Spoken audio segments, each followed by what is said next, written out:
My dear student, welcome to top line classes में आपका top line classes में स्वागत है। और इस चैनल को लाइक और सब्सक्राइब अवश्य करें। आपके अच्छे अच्छे वीडियो और आसान मेथड से आपका एसएसटी हिंदी संस्कृत आपका बेहतरीन मिलेगा। और आज आपके इस वीडियो में लाए हैं मृदा की अपर्दन और मृदा के संरक्षण का उपाय। हम इसमें पढ़ेंगे मृदा का अपर्दन का क्या कारण है, मृदा का अपर्दन का क्या कारण है और मृदा संरक्षण का क्या उपाय है। हम इसे बेहतरीन तरीके से हम सीखने का प्रयास करेंगे और आप एक आसान, इससे आपका आसान मेथड आपका किसी भी YouTube चैनल से प्राप्त नहीं हो सकता है। और एक से एक बार आपसे बेहतरीन से देखें और इसके बारे में आप सोचकर देखें कि क्या अदर इंस्टीट्यूट से, अदर YouTube चैनल से या इस YouTube चैनल से में फर्क है या नहीं फर्क है। आप एक बार बेहतरीन तरीके से आसानी मेथड से आप देख सकते हैं और आप देखें और आपने जिस ब्रांच से या यूट्यूब चैनल से या किसी मेथड से आप काम करते हो, आप इसे एक बार फॉलो करके देखें। आपका है मृदा अपरदन के क्या कारण है। मृदा अपरदन के क्या कारण है आपका लिखल है मृदा अपरदन के निम्नलिखित कारक है। मृदा अपरदन के मुख्य रूप से हम दो कारक मानते हैं। एक का आपका पहला को जो मानते हैं वह एक है प्राकृतिक कारक और दूसरा जो है उसे हम बोलते हैं मानवीय कारक। अब एक देखिए कौन मानवीय कारक है, कौन प्राकृतिक कारक है। मृदा अपरदन का दो प्रमुख कारक है, उस दो प्रमुख कारक को हम विस्तृत रूप से वर्णन करने जा रहे हैं। प्राकृतिक कारक वैसे कारक जो मृदा को वह मानव द्वारा परिवर्तन न करके वह प्राकृतिक रूप से स्वतंत्र अपरदित हो जाता है, उससे हम मृदा का अपरदन प्राकृतिक अपरदन कहलाता है। वैसा अपरदन जो मानव की घटनाओं के कारण से मृदा की अपरदन हो जाती है उसे हम कहते हैं मानवीय अपरदन। आप प्राकृतिक अपरदन देखिए, गतिशील जल का मतलब जल प्रवाह के कारण से, जल के प्रवाह के कारण से मृदा की अपरदन होती है।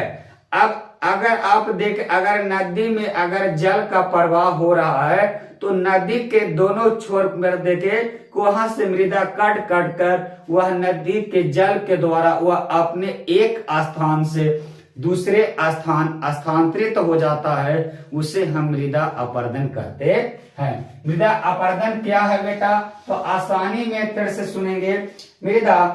जब मृदा अपनी स्थान छोड़कर दूसरे स्थान स्थानांतरित हो जाता है उसे हम मृदा अपरदन कहते हैं।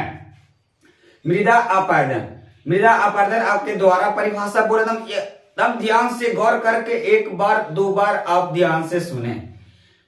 जब मृदा अपनी स्थान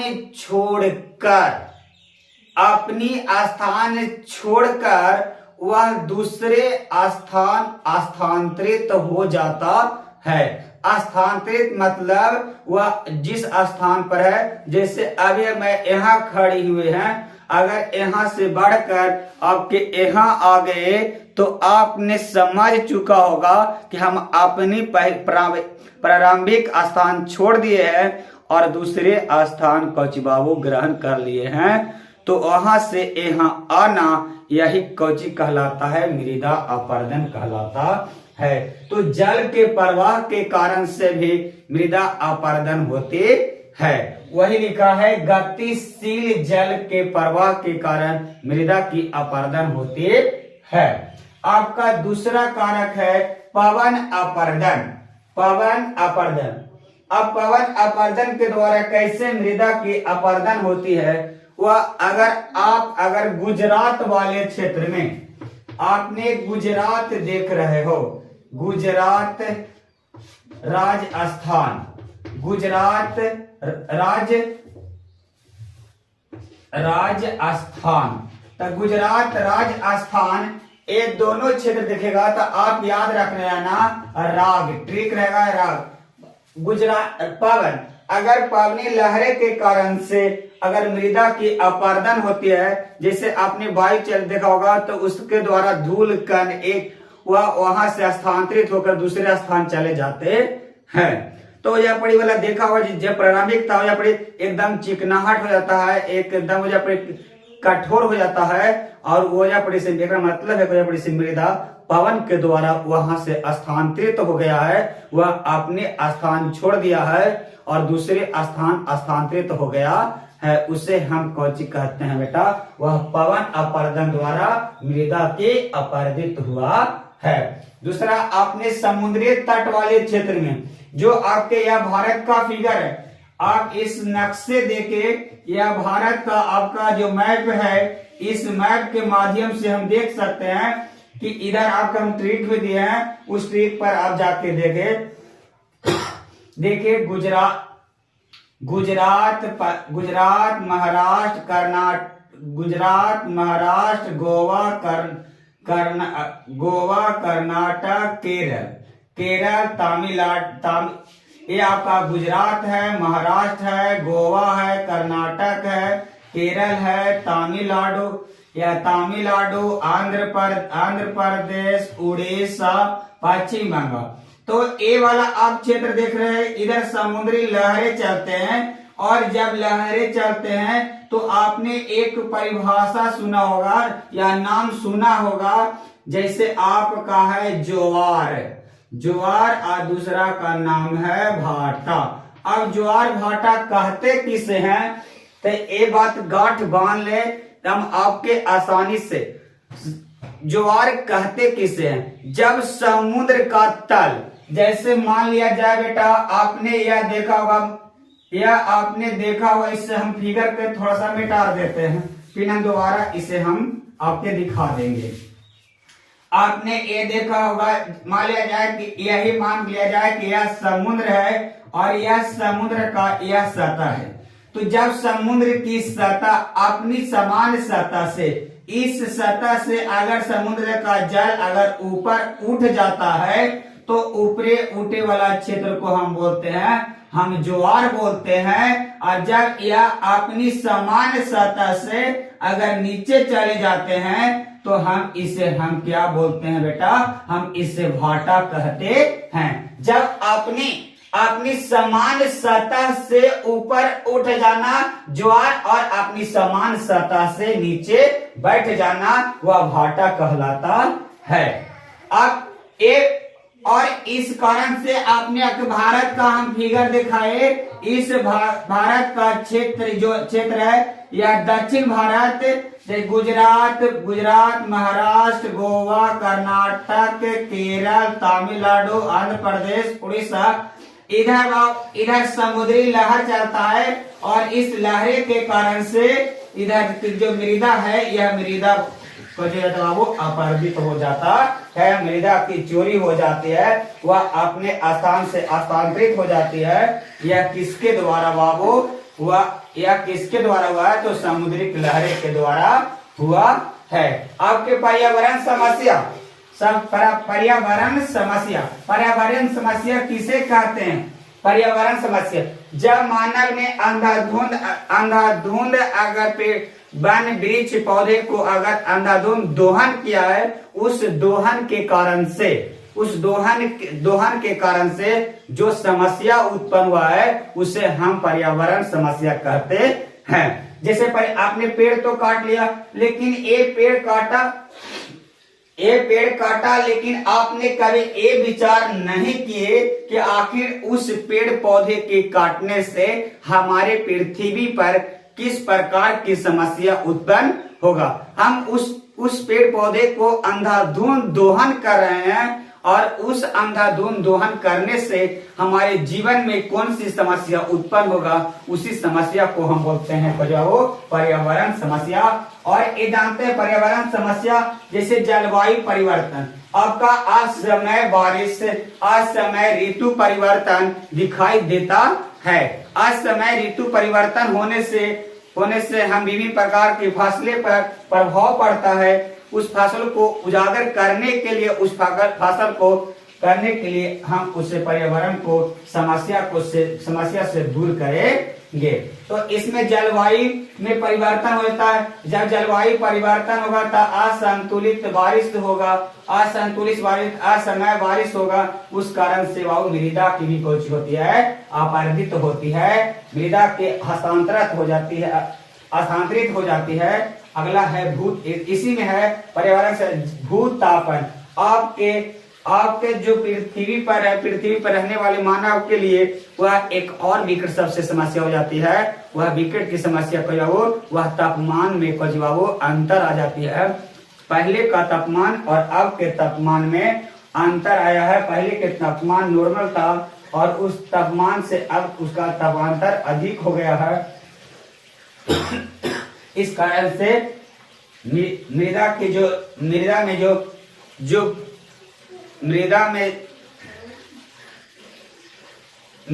जो जिसमें आर्द्रता होती है, मृदा में जो आर्द्रता होती है, उस आर्द्रता के गुण घटने लगता है और गुण घटने के कारण से वह आर्द्र स्थान छोड़कर वह मृदा शुष्क का रूप ले लेता है और शुष्क के कारण से वह मृदा अपरदित हो जाती है। अगला आपका है वन उन्मूलन। वन उन्मूलन के मतलब पेड़ पौधे की कटाई से वह मृदा की अपरदन या स्थानांतरित हो जाते हैं।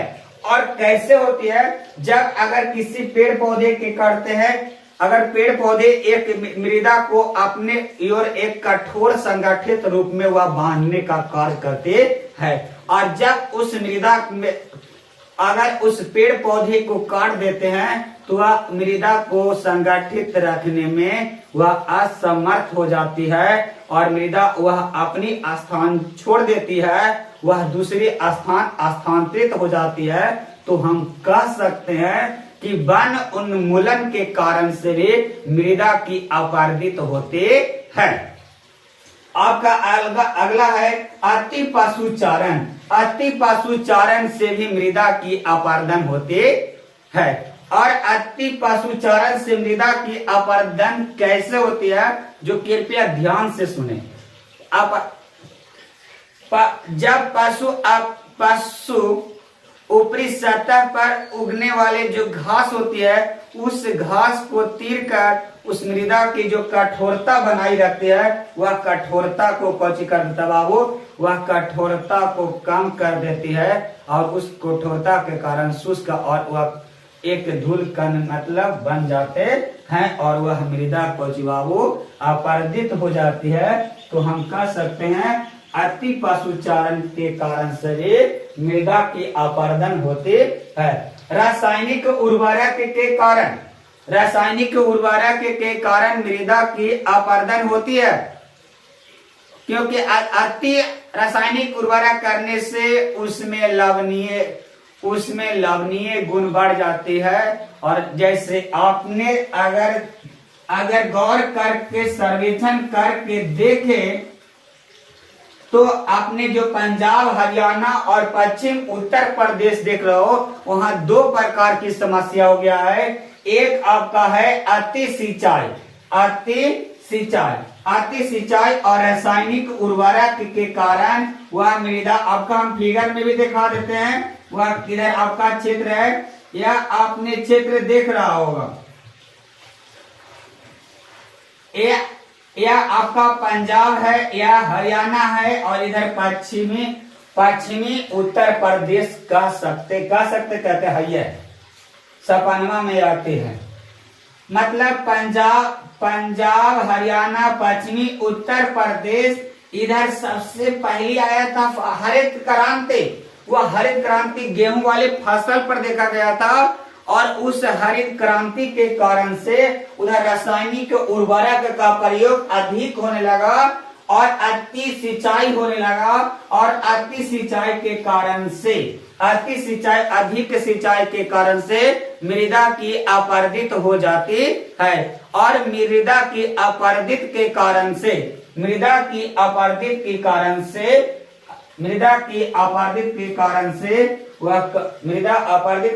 से एक समस्या उत्पन्न हुआ। अति सिंचाई के कारण से मृदा की अपरदन हुआ है, और अति सिंचाई के कारण से एक समस्या और है जिसे हम कहते हैं जलाक्रांता।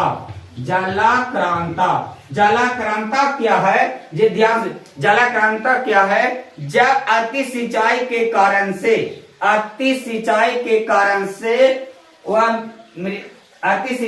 कारण से जो समस्या उत्पन्न होती है उसे हम जलाक्रांता कहते हैं। यह जलाक्रांता आपने पंजाब देख रहे हो, पंजाब, हरियाणा,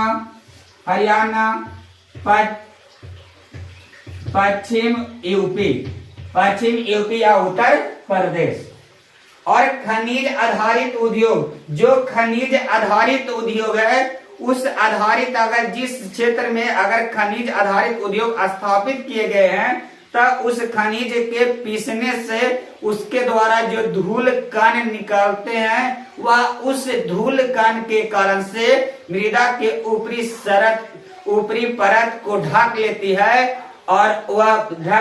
है, और उसमें जल की शोषण की क्षमता कम कर देती है, जिस कारण से मृदा की अपरदन भी हो जाती है, और वही उसमें जल की शोषण करने की क्षमता, फसल की कमी, ऐसे अनेक समस्याएं उत्पन्न हो जाती है। यह आपका मृदा के अपरदन के कारक थे, और इसमें बता देते हैं कौन प्राकृतिक कारक है और कौन मानवीय कारक है। गतिशील जल आपका प्राकृतिक कारक है। पवन द्वारा अपरदन प्राकृतिक है। समुद्रिक लहरें यह प्राकृतिक कारक है। पर्यावरण समस्या यह भी प्राकृतिक कारक है। जलवायु का परिवर्तन होना, भूतापन, ये सब प्राकृतिक कारक है। आपने देखा वन उन्मूलन, अति पशुचारण, रासायनिक उर्वरक, अति सिंचाई, खनिज आधारित उद्योग, ये सब जो है वह मानवीय कारक है। ये सब मानवीय कारक है। आपने अब देखे मृदा संरक्षण के उपाय क्या है। हम किस तरीके से हम ये मृदा अपरदित देखे, और इस मृदा को अपरदित को संरक्षित रखने के लिए हम कौन से तरीका और कौन से उपाय अपनाते हैं, जो बच्चों कृपया ध्यान से सुने। आपने मृदा संरक्षण के निम्नलिखित उपाय देखे। पहला आपने देख रहे हैं, आपका पहला है फसल चक्रण के द्वारा हम मृदा को अपरदन से रोक सकते हैं। फसल चक्रण के द्वारा हम मृदा को अपरदित से रोक सकते हैं। और हम मृदा को कैसे हम अपरदित से रोक सकते हैं, कृपया ध्यान से सुने। देख, अगर किसी ऐसे फसल का मतलब उस पर फसल का उत्पादन करते हैं जिससे उस मृदा में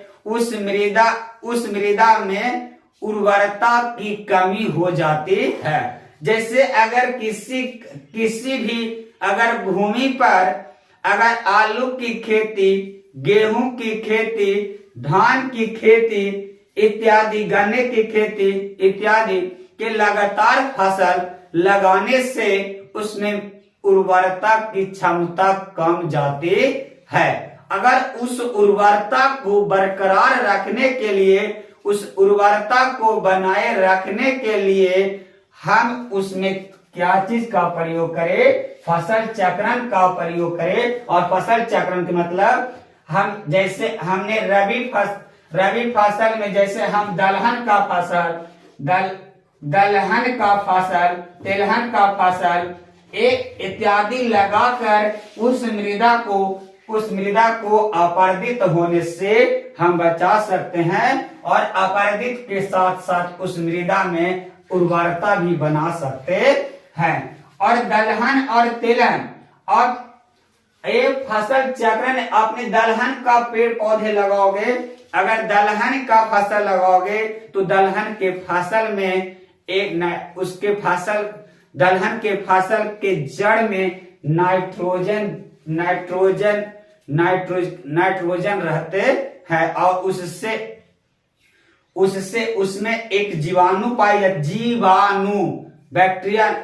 जीवाणु तो जो जीवाणु पाई जाती है उसे हम राइजोबियम नामक जीवाणु कहते हैं। और दूसरा देखा समोच्च कृषि। समोच्च कृषि है क्या, पहले ये देख ले कि समोच्च कृषि है क्या। तो समोच्च कृषि हम आसानी से आप परिभाषित कर रहे हैं, आप आसान तरीके से, आसान नॉर्मल परिभाषा में समोच्च कृषि है क्या। समोच्च कृषि मतलब वैसे क्षेत्र में इससे विस्तार किया गया है, उस क्षेत्र में विस्तार किया गया है जहां मृदा की अपरदन उच्च भूमि पर हो, मतलब पहाड़ी क्षेत्र में हो। अगर पहाड़ी क्षेत्र में अगर मृदा की अपरदित होती है, उस मृदा को अपरदित को रोकने के लिए हम जो कृषि का अपनाएंगे उसे हम समोच्च कृषि कहते हैं। मतलब पहाड़ी क्षेत्रों में मृदा को अपरदन के रोकने के लिए जिस विधि से कृषि करते हैं उसे हम समोच्च कृषि कहते हैं। वर्षा जल का संचय का मतलब है, वर्षा जल का संचय क्या है, तो ध्यान से कृपया सुने। वर्षा जल के संरक्षण रखने से हम विभिन्न प्रकार का हम अपने इससे लाभ ले सकते हैं। अगर आपके क्षेत्र में अगर जल की कमी है तो उससे हम वर्षा जल को एकत्रित कर उसे संचय कर और हम अपने फसल का उत्पादन भी कर सकते हैं। हम उस फसल का उत्पादन कर सकते हैं वह वर्षा जल का संचय के कारण। और वर्षा जल के संचय से अब उस वर्षा जल में आर्द्रता बनी हुई रहती है, उस आर्द्रता के कारण वह शुष्क नहीं होती है और शुष्क नहीं होने के कारण से वह मृदा की अपरदित नहीं होती है। इस कारण से हम कह सकते हैं कि अगर वर्षा जल को संचय करके भी हम मृदा को संरक्षित रख सकते हैं। आपका दूसरा है भूपृष्ठीय जल का संरक्षण। भूपृष्ठीय जल है क्या? भूपृष्ठीय पृथ्वी के ऊपरी सतह पर पाए जाने वाली जल या पृथ्वी की सतह पर उपस्थित जल को हम भूपृष्ठीय जल कहते हैं। भूपृष्ठीय जल आपसे परिभाषित पूछेगा तो हम आसान या नॉर्मल परिभाषा में हम दे सकते हैं, पृथ्वी की ऊपरी सतह पर उपस्थित जल को हम भूपृष्ठीय जल कहते हैं। जैसे नहरे में जो जल देख रहे हैं, नदियों में जल देख रहे हैं, वह समुद्र में जल देख रहे हैं, उसे हम भूपृष्ठीय जल कहते हैं। तो उस भूपृष्ठीय जल को संरक्षित रखेंगे, अगर प्रवाह नहीं कर देंगे, अगर उस संरक्षित रख कर हम मृदा को अपरदित को रोक सकते हैं। क्योंकि अगर भूपृष्ठीय जल को अगर इसे संरक्षण रखने से उसकी आर्द्रता होती है, उस आर्द्रता, और देहाती भाषा में एकरे बोला जाता है, आर्द्रता को हाल कहते हैं। कि अगर खेत में हाल है तब हाल लगेगा और हाल नहीं तो हाल नहीं, हाल है तो हाल लगेगा और हाल नहीं तो हाल नहीं लगेगा। और हम अपनी किताबी से या अपने संरक्षण से हम हाल के जगह पर हम आर्द्र का प्रयोग करते हैं। तो भूमिगत जल की पूर्ति का प्रबंधन, भूमिगत जल को हम कैसे पूर्ति करेंगे, कैसे प्रबंधन करेंगे, वह आप ध्यान से। भूमिगत जल कहते किसे हैं? जब पृथ्वी अगर वर्षण जल या भूपृष्ठीय जल वह रिस कर पृथ्वी की आंतरिक सतह पर एक कठोर शैली पर जाकर जमा हो जाती है, उस जल को हम भूमिगत जल कहते हैं या भूमिगत जल कहते हैं, या इसी के नाम बोला जाता है भौम जल। कौन जल बेटा?